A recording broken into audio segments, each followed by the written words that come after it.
आज हमारे बीच हमारे कटक के मेयर हैं और यहाँ के जो विधायक हैं वो भी यहाँ हैं। दोनों की आंख की कोई कमी अब तक आया नहीं।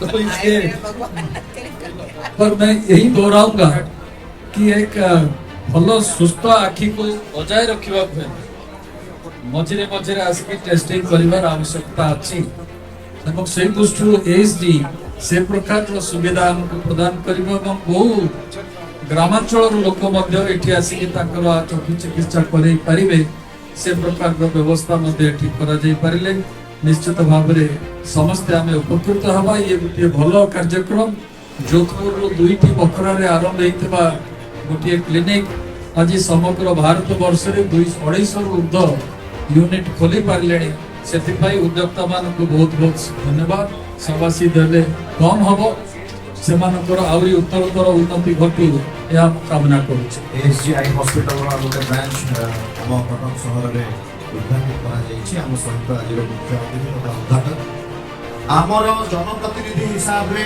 We are always there to cooperate you and Cuttack city is known for cooperation. It's a city of brotherhood. It's a city of brotherhood. We are always there to extend our cooperative hands to you. Any kind of support you want for our people, we are always there to cooperate. So thank you very much. Thank you very much.